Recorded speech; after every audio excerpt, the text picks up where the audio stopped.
Welcome to the LPP podcast. My name is Zach Rhodes. I'm a coach at LPP, or the Life Process Program. LPP was founded by Dr. Stanton Peele. It's an online program that offers personalized help, including written exercises and then written responses from a trained addiction coach. The program also provides ongoing one-on-one communication between the person using the program and their respective coach. That coach will communicate with you the way that you prefer, either through written messages or a call or video interface, or all of those things. LPP coaches are trained to talk about addictions in a way that puts people seeking help at the center of the dialogue. The whole system is founded in the best addiction science and evidence available, and at the same time it's compassionate, non-judgmental, and totally commonsensical. Indeed, we offer alternative to 12-step programs and an alternative to diagnostic and disease-based programs one may be accustomed to. It's possible that someone is experiencing something that is best described as an addiction, but we would never call that person an addict. In fact, most people grow out of their addictions on their own over time, which makes our job at LPP quite simple and clear. We're just helping you understand and articulate and expedite the process of overcoming addiction, which is a process that you may well have achieved on your own over time. If you want to learn more about us, you can visit the website lifeprocessprogram.com or follow us on social media. Links to all of those things are in the show notes. Today's podcast actually doesn't center around our own program. Actually, the podcast itself is not a promotional tool. It certainly has some benefit of promoting our program, but it's meant to be an educational resource. We can't know that you on the other end are a person who would actually benefit from joining an online addiction program. Maybe you just want to learn about our perspective. So that's what we want to offer. In line with that message, if there's something that you'd like us to discuss on the podcast, please reach out either on social media, which I've linked to in the show notes, or through email, info@lifeprocessprogram.com, also in the show notes. Today you're going to hear Stanton Peele interviewing someone else. I invited Stanton on one of my podcasts a few years ago, and on that podcast he interviewed two brilliant therapists and authors. Their names are Patt and Jeannie. They're proponents of common sense, person-centered and harm reduction-based therapeutic services, and they walk the walk. They have a growing nonprofit in the San Francisco area, as well as a book, so that they can scale those concepts across the country. The book is called Over the Influence. And it's safe to say that basically all of the things that these two talk about in the interview are so aligned with our values and principles at the Life Process Program. What you're about to hear is Dr. Peele interviewing these two authors about the second edition of their book, Over the Influence. Let us know how you think he did on the other side of the interview process. Hope you enjoy. Pat and Jeannie, it's great to be with you on the event of the second edition of Over the Influence, and to just commemorate your latest thinking and just the whole phenomenon of your breakthrough approach and original work in the field. I think Zach and I both feel it's just a privilege to take a part in this. Pat and Jeannie, am I right to remember that we first met at a GPA conference in San Francisco a few decades ago? Do you recall that at all? Yes, I do recall that, and that is where we first met in person, yes, a million years ago. No, I was able to write a review on the first edition of Over the Influence, and the word I used was brave. Ah.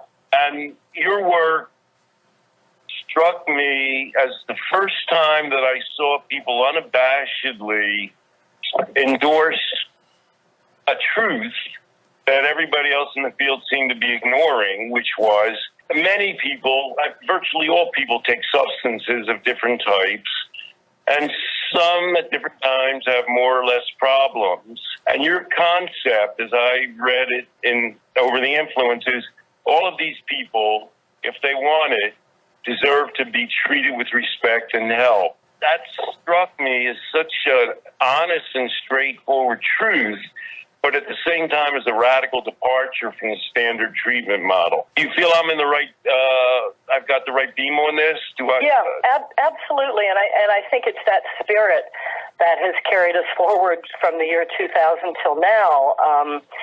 We really we look at harm reduction psychotherapy as a truly revolutionary collaboration between the client and the clinician, with each one bringing essential knowledge and skills to the treatment relationship. And part of that revolutionary collaboration is that we really understand that people have a primary attachment or a relationship with the drugs that they use, and we respect and work with that relationship, not in opposition to it. And we also truly understand that there are both benefits and harms. Even when people have what we might identify as a drug problem, they still are experiencing benefits. And that without respecting and working with the person's benefits, you don't really get very far. That's really, I think, beautifully put. Am I right that both of you came out of originally traditional treatment backgrounds where you were exposed to the existing model? No, that's not true for me. I came out of a strictly psychodynamic psychotherapy background, and it was in working at the beginning of the AIDS epidemic with young men who were being kicked out of drug treatment because they wouldn't be totally abstinent, that I finally started looking into traditional treatment programs and was appalled. And at that point, which was the early 80s, started trying to think and develop alternative ways of looking at it. So I came out of this strictly as a, really an individual psychotherapist. Okay. I didn't really have any experience of addiction treatment until I got a job in a dual diagnosis treatment program at the Veterans Administration Hospital in San Francisco. And all of the patients had some sort of emotional or mental illness, and some were combat vets and had post-traumatic stress disorder.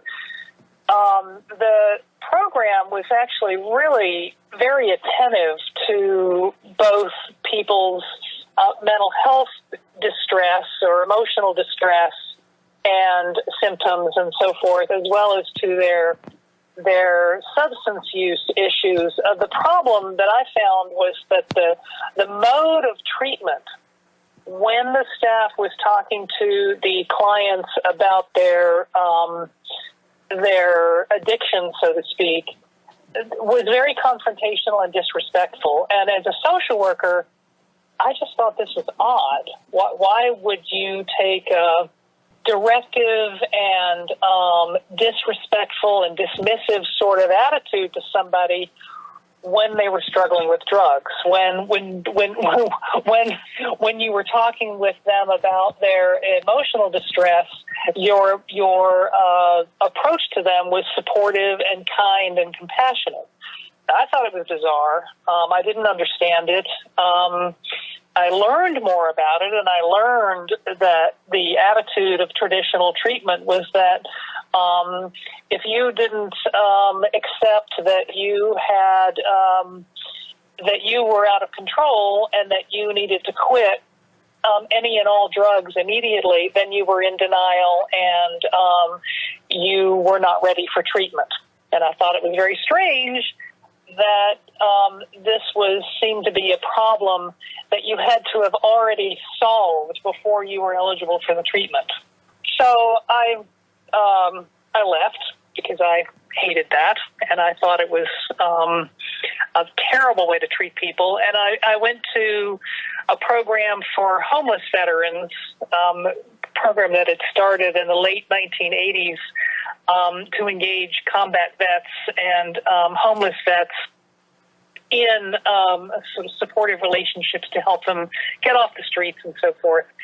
And I started my own treatment group for people who were having drug issues and who also had mental health issues.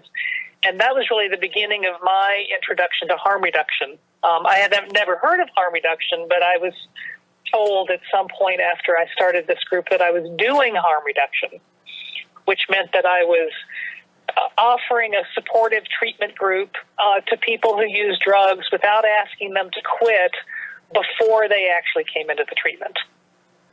When I hear your stories, I'm struck by something that I've encountered.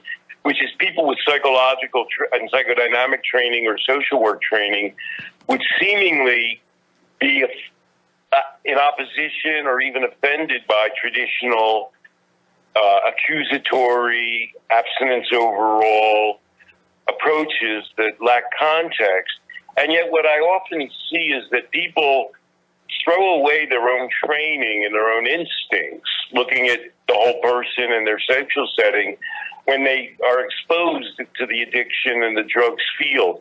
Yet both of you were able to keep your star right in front of you and to know that your own outlook and training gave you a different, and you felt, and I agree, better perspective on it. Is there some way to describe how you were able to follow your own lodestar on this issue while so many others have fallen away or failed to confront that difference? Well, I think for me that it was partly a personality trait, that I'm a rebel. I've always been a rebel. I didn't really like anything that was dogmatic and telling people what they could and couldn't do. So that was a part of it. But I think the other thing is that partly because I had good training as a therapist, that I think therapists get really scared when they're faced with a client who's telling them about drug use that might be really out of control, that might be causing serious harm to themselves or others, and people get anxious and scared and don't know what to do, and that's when we tend to fall back on traditional models, because these models tell us exactly what to do. And they tell us to not work with the person who's making us scared and anxious. That's the thing. It's a solution. The traditional treatment is a solution for the therapist. That you don't have to work with anybody that you're scared or makes you feel anxious because they're not ready, if you will, for treatment. So you just kick them out of treatment. And I think that is a lot of what makes it hard for therapists who otherwise would be more compassionate to fully embrace working with problematic drug users. Well, I used the word, bravery when I described my reaction to your work at first, and you bring up a practical issue that therapists and helpers face. You might call it the liability issue. And you might, I think you're exactly right, the fear issue. What if you're dealing with a person and you're, quote, allowing them to continue in their substance use and there's a bad outcome? Right. And of course, the answer to that question appropriately is there are already thousands and millions of bad outcomes before the harm reduction approach became one component in treatment. Well, exactly. But you have to put up with and confront that danger, that fear that you described.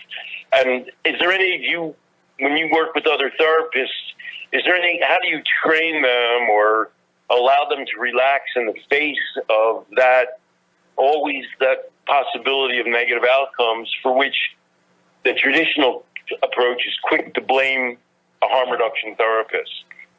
Well, what I do is, I reassure people that I recognize that a lot of what our clients do can be pretty scary, and that the dilemma that harm reduction is facing us with is the dilemma that we're actually inviting people who are in trouble to come closer to us.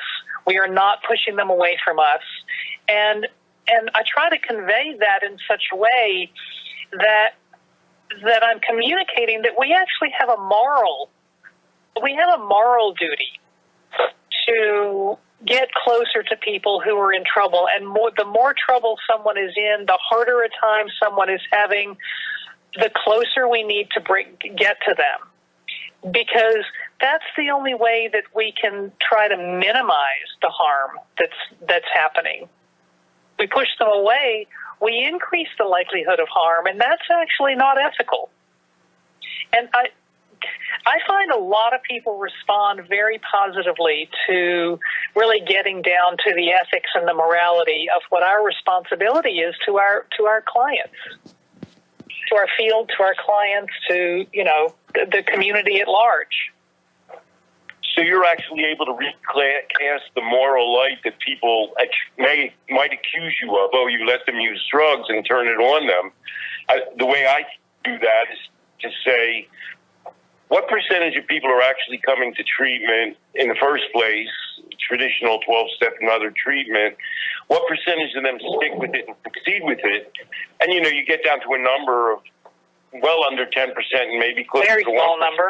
Right, yeah. And then the question becomes, well, who exactly is responsible for helping the 90% plus who don't fit into the current category?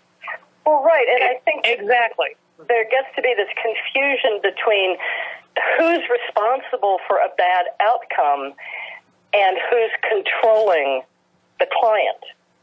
And I think that where traditional treatment tries to thread the needle, if you will, is that they claim no responsibility for bad outcomes because they are trying to control the client. And if they can't control the client, then they kick them out. But even the clients who they can control and who become compliant with the treatment program, even those people fail. But there really is this it's difficult for people to see the difference between allowing somebody's continued substance use or enabling their substance use and enabling their treatment, which is, as Jeannie said, the more trouble a person has, shouldn't we be more determined to stick with them?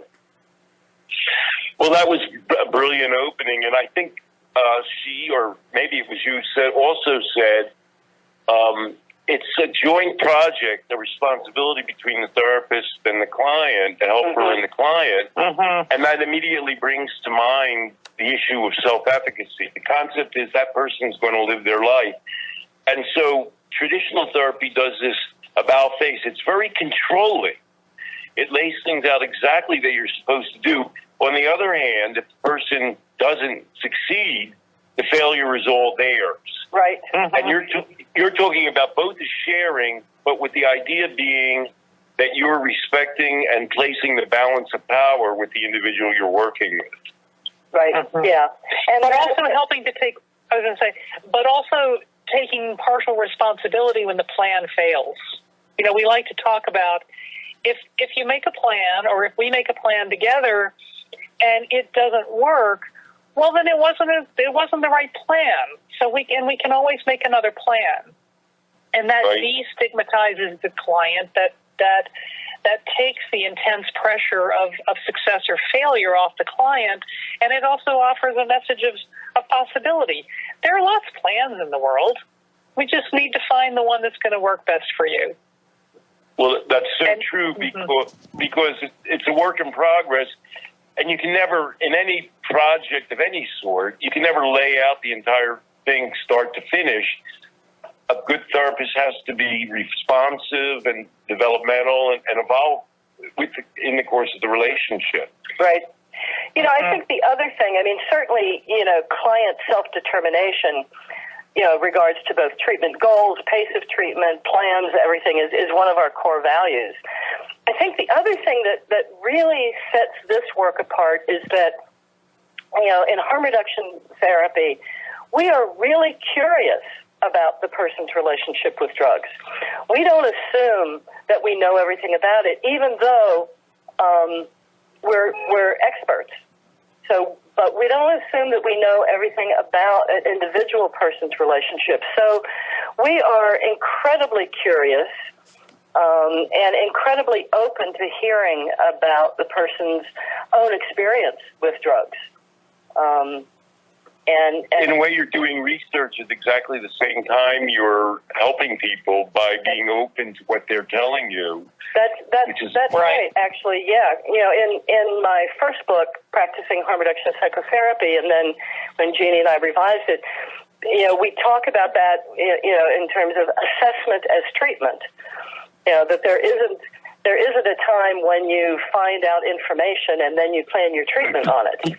That you're constantly involved in this mutual assessment of what's going on, what are the benefits, what are the harms, and it's this ongoing collaboration. Exactly, and what I like to say to people is, if you're going to contemplate changing something or giving something up, you better know what it's doing for you, or you better know why it's important to you, because you need to know what you're losing. And it doesn't matter in some ways how much harm it's doing you.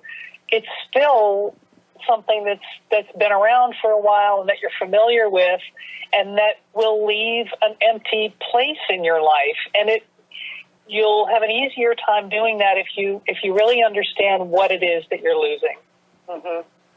Well, one of the ways that we talk with people about that is by using the phrase "just say no." But the no is K-N-O-W instead of N-O. So, just say no. Know what drug you're using, know why you're using it, know what effect you want to get, know how to maximize the benefits and minimize the harms. And it's that self-knowledge that is really at the core of helping people really assess, do I want to make a change? And if so, what am I going to have to do, and maybe what am I going to have to put in place in order for that whole that Jeannie referred to, and in order to take care of that whole? What has it been like for you to present this radically different model? How have you been, I'm sure the answer is yes, confronted sometimes in extreme ways with people who just attack your whole conception and approach.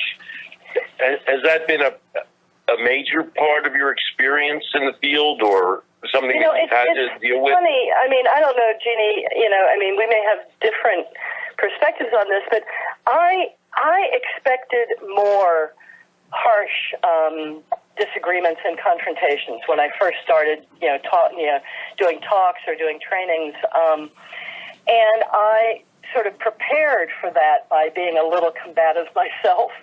And people were not that opposed to it, but what I learned, what I was taught by a harm reduction preacher, Reverend Edwin Sanders. When I asked him how to deal with a hostile audience, what he said to me was, you have to remember there's the truth and then there are the facts. And you can never change somebody's truth with your facts. And that opened me up to being much more able to deal with people who didn't like or agree with what I was saying, because I knew that I was confronting something that they felt as a strongly held truth, and that I couldn't do it by laying out the facts of treatment doesn't work and this and that. And so what I tend to do in talks or in trainings is I try to make sure that people get an emotional experience out of it, because it's only when you get down to the emotions of people who are doing this work or loved ones who are suffering alongside of people who misuse drugs, it's only when you get down to their emotions that they become more open. I try to do similar things. If you've ever seen me work, I always try, like I ask the audience what's the hardest addiction to quit, and it turns out to be smoking, and how many of them have done that. I try to key into something personal about them rather than banging them over the head with, well, how many people quit on their own. I get them to reflect on their own self-efficacy, their own experiences like that, which is something that I also use in treatment, where people have quit one addiction. And I know your own approach, there's a concept in here that's pretty critical, which is strength-based, which is talking about what is good about the person's and successful about the person's life, rather than focusing solely on the negatives and the failures. You bet. Yeah, I think one of the most valuable tools that we have at our disposal is a compliment. That if we can discover things that we admire about the folks that we're working with, and if we can make that admiration clear to them by complimenting them or admiring them, then it starts to give people a core of, as you say, self-efficacy. Assuming that is weak in the first place, which it often is if people have been attacked and criticized for their choices up to now. And people start to build their self-concept more strongly around all the things that they're doing right. I think that's so critical. I take that sometimes even one step further. Maybe you would think I take it too far. I know that you don't emphasize the trauma experience because, to me, and I think that's too negative looking and focusing only on the negatives in your background. And I sometimes use the idea that people having been through negative experiences, both in the past, and currently around their substance use, in a way it opens them up to a wider range of experience and appreciation of the whole universe. And it's almost, in a way, something fortunate that can be turned to your positive benefit. I sort of have the same attitude toward, things like childhood experiences and trauma as I do about drugs, is that there may be benefits as well as harm associated with it. That some people come out of traumatic experiences more resilient. Other people, on the other hand, come out really damaged and with great difficulty managing their feelings and with enormous difficulty in relationships. And so, so they may have gotten some, benefits or strengths, if you will, out of their background, but they're also often suffering a lot. And I think that, because we see alcohol and drug problems as complex, and that in addition to biological and psychosocial, that there are significant psychological underpinnings to kind of chronic problems with drugs. Our treatment staff are all master's and doctoral level psychotherapists, whom we train to also become experts in drugs, drug actions, and the skills that are required to work successfully, especially with people who've often failed at other traditional treatments.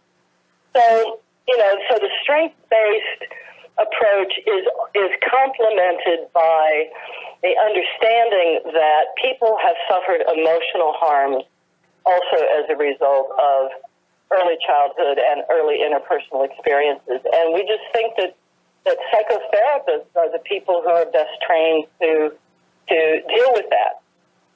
That being said, we also recognize, because we train hundreds of non-clinical staff every year, we also recognize that anybody who comes into contact with a client has the ability to form a therapeutic relationship.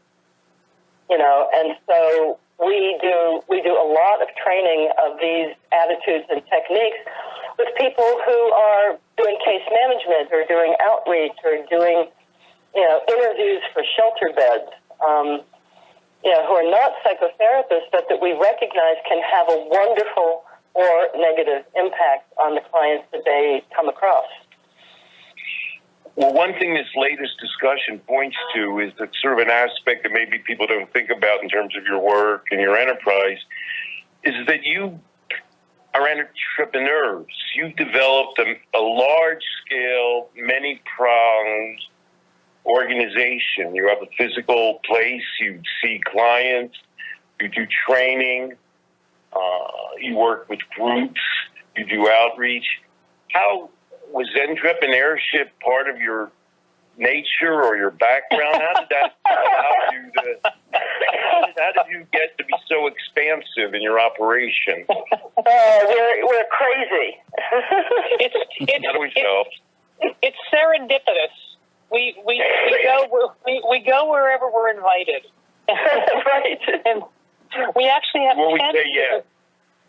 We do. We actually, I'm glad you said that, Stanton, because seriously, our philosophy is say yes. We always say yes, and people like hearing yes. But no, seriously, we through some of our early trainings, almost 20 years ago, different organizations started saying, "Could we have a few hours a week of a therapist here?" So we'd be like in a homeless drop-in center or an HIV case management program, or any number of other places, and we'd say, "Sure, we can give you a therapist a few hours a week." And now, 17 years later, we actually have therapists in 10 different locations in the Bay Area. So we have a massively diverse group of folks that we actually work with. Right. We work with about 900 people a year in these community-based programs, in addition to the 200 or so that we see in our fee-for-service offices in Oakland and San Francisco. But and a lot of the staff, in these community placements have grown from, well, can we have a therapist a few hours a week, to can we have one or two therapists full-time? So we've created little mini harm reduction therapy centers in, did you say 10 different agencies, Jeannie? Yeah, we're in 10 different places. Mm-hmm. Yeah. Well, we brought up a topic about, in a way you were saying that people were more receptive than you might have originally anticipated to a new approach. Uh-huh. On the other hand, you are in the Bay Area. How do you see where the field is at right this second? I mean, you can make two broad statements which seem to be contradictory. One is things have certainly changed since we all began in doing this. On the other hand, there still is a remarkable resistance to our way of thinking and that we've been describing. Well, and yes, and I find it kind of disheartening at times, because even though when we talk with individuals, when we talk with staff groups, it seems like there's a growing understanding and a growing acceptance of this way of working. The institutions do not change. They have not changed yet. And that needs to come from the staff on the inside working. But, most program policies and procedures haven't changed, even if staff attitudes have. And that can be really, really disheartening. There's just such a reliance on the 12-step and disease model, and such a reliance on the split funding stream, that institutional change has been extremely difficult, even in the Bay Area, even in San Francisco, which the public health department has a mandate that public health programs utilize a harm reduction approach. Most of the residential treatment programs for substances in San Francisco are not anything that resembles harm reduction. They're still kicking people out for using or for relapsing. They're still using confrontational techniques. So, even in what we consider sort of the liberal Bay Area, institutional change has been very, very, very slow.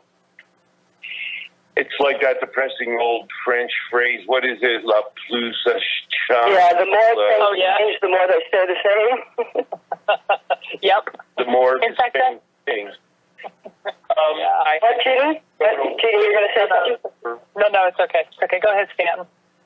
A little bit of a plug for where Zach is out. There's an inextricable link in my mind to policy and what we're trying to accomplish for the reasons that you just described. I mean, you can help a lot of individuals. You can even set up a private practice. I have an online program, a life process program. But unless you change some fundamental institutional pedestals and bulwarks, you're just not going to really shift everything. And in my way of thinking, that's the explanation for why we keep doing more of the same thing, and yet we're observing, as everybody's aware, despite implementing more and more changes and more control of prescriptions, we're seeing more and more negative outcomes. Are you having that same kind of reaction to the current landscape of doubling down on losing strategies? Well, I think that, that in addition to sort of the psychosocial viewpoint that we have, we also see both the stigma and the negative consequences of drug use as a social justice issue in the lives of our clients and in the larger society. And that's where the sort of the treatment institutions come in too.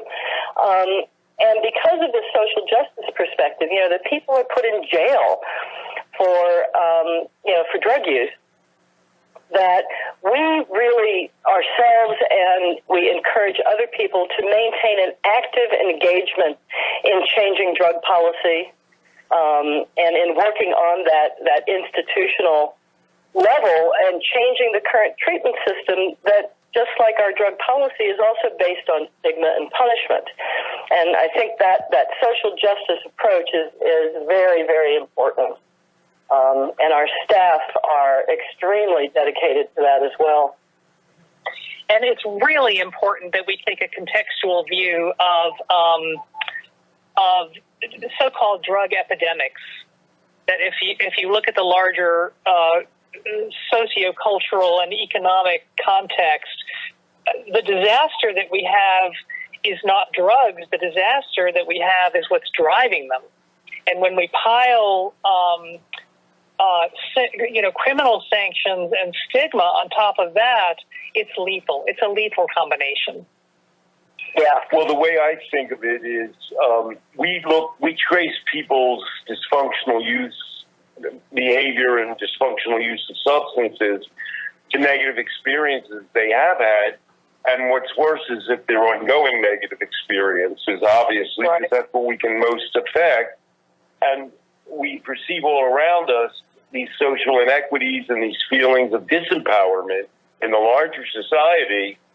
So it's a really tall order to say, well, we're going to start working with individuals or groups to make them feel more empowered and to try to give them the tools to deal with a world around them when they seem to be on other grounds being deprived of those things. Seems to be what? Well, I know Zach is working. He's an example. I was going to point out he's in a group that's dealing with social policy, with drug policy issues at the county level in Burlington.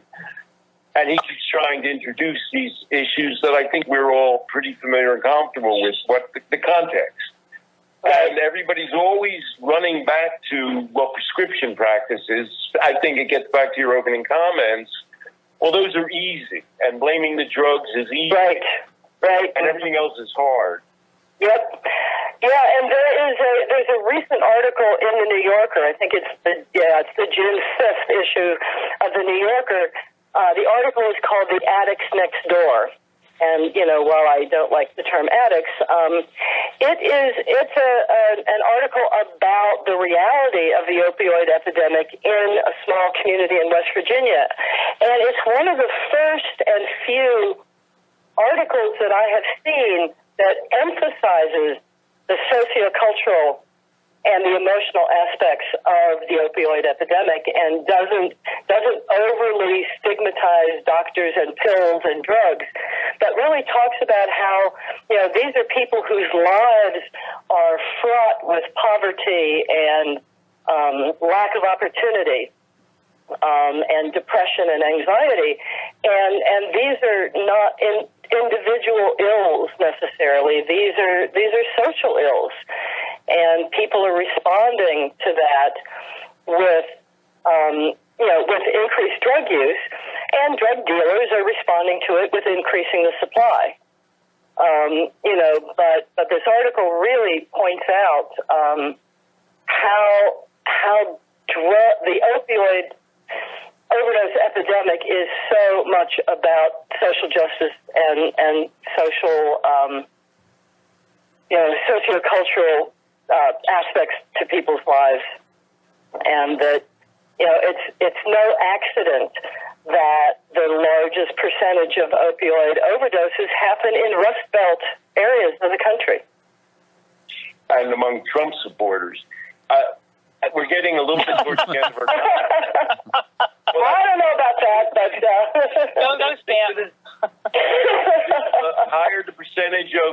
The higher the level of drug deaths reported in a county, the greater the likelihood of supporting Trump. They actually did that research. Wow. I would say both are indicators of desperation. Right. Yes. Mm-hmm. We're coming a little bit to the close of our time, so I want to, move into some difficult concepts. One thing that people like to throw around, and liberals, among whom I count myself, are maybe even worse than conservatives. They like to say that all people are equally susceptible to the disease of addiction. And that sounds very open-minded, and we appreciate that they're trying to respect everyone, but it just doesn't ring true in terms of what you just described, or what would you say, well, President Obama's daughter's one who's going to Harvard and she's taking a year abroad before then is as equally likely to become addicted as those people in West Virginia. It seems like a fair and an equitable thing to say, but it's a way in which sometimes our own appealing rhetoric works against our actually confronting the real problems. Well, we don't like to make things complicated. We like to make things simple because we can respond emotionally to simple messages, and it makes us feel really good. What we like to say about our work is we like to make things as complicated as they are. And you can't know necessarily how susceptible somebody is to drug misuse unless you understand, both the context of each person's life and then the way that they manage that context, their internal workings.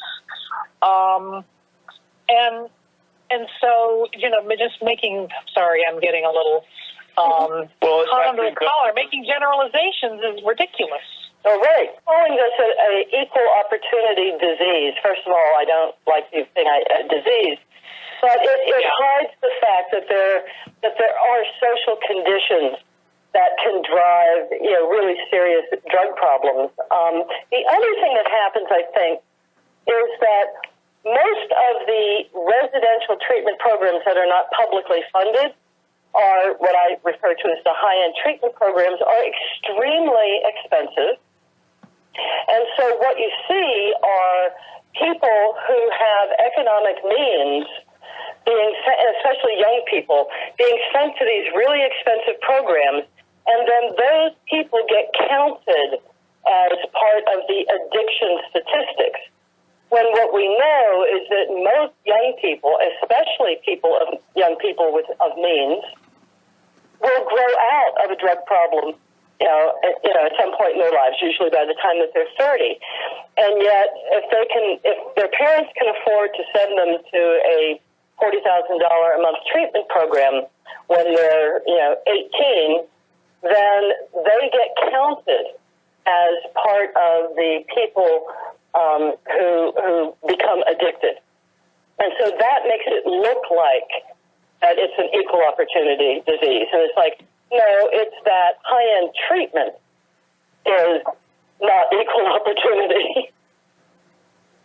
So high-end treatment gets a better reputation because really it's dealing with a resourceful clientele who has more motivation and more support for getting better in their family and in their community. Right, and even their success rates are not good. I like to refer to these programs as the miracle of 28 days. That somehow we expect to send people off to, a lovely rehab facility where there's good nutrition and yoga and meditation, and in 28 days expect that they have forever changed. Which gets back to the whole question of the larger cultural issues. Is treatment really a solution on its own? When you're talking about, I know you prefer to have longer relationships with people over time rather than intensive short-term relationships because you're dealing with the person's lifespan. It's a way of converting the fact that most people do get better on their own over time with, working with them over that framework. Yeah. I mean, we don't we don't know the extent to which we might be contributing to somebody getting better. What we know is that if we make ourselves available to people, they'll come in if they want to, because it's completely voluntary, and they'll talk to us about whatever they think their problems are. It's like a PPO model. It's like, you're accessed when you're needed. Yeah. And if you talk to us about your relationship, or you talk to us about your depression or anxiety, and we help you, find a psychiatrist who will prescribe you medications despite the fact that you're using drugs, all of this may have a direct or a peripheral impact on your relationship with drugs. Hopefully for the better, but there may be a dozen other things in your life that are impacting your relationship with drugs, which have nothing to do with us. But you get to decide what you want to do with us. You get to decide what you think you need help with, and that will help you manage your life better. I know we're getting to a time when Zach wants to draw this to a close. He wants to try and keep this under an hour. So I'd like to maybe throw out one more pointed word of praise for you.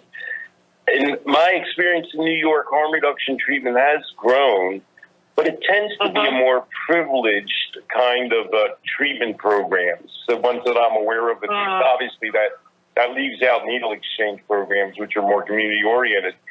But your practice has always been diverse, up and down, and welcoming to everybody, which is, to me, maybe among your most remarkable accomplishments. It's, you're not just dealing with a rarefied, high-end group that can intellectualize all of their problems, and there's a high prognosis group to start with.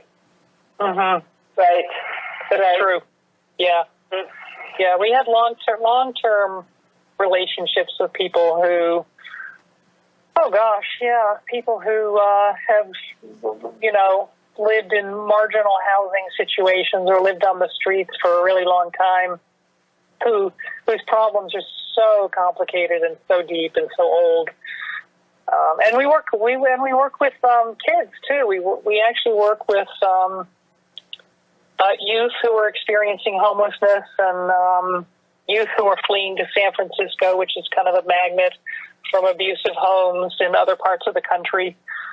And we feel like, as practitioners, it really keeps us honest and it keeps us humble.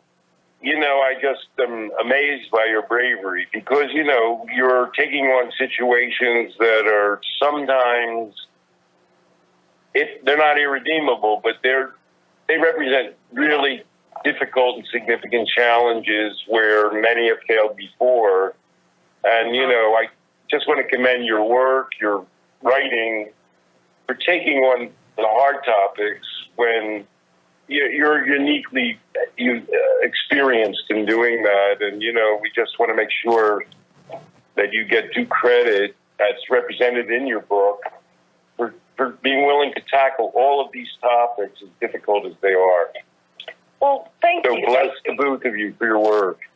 Thank you, Stanton. Thank you, Stanton. I do sometimes forget that maybe we are kind of brave, so it's very nice to be reminded of that. Like the guy goes in the fire and rescues somebody, and then when everybody says you're brave, he says, well, that was just my job. Yeah, exactly. Stanton, Jeannie, Pat, thank you all so much for joining me today. Thank you. Thank you so much, Zach. And we'll talk soon, and hopefully Thanks for hopefully for a round 2.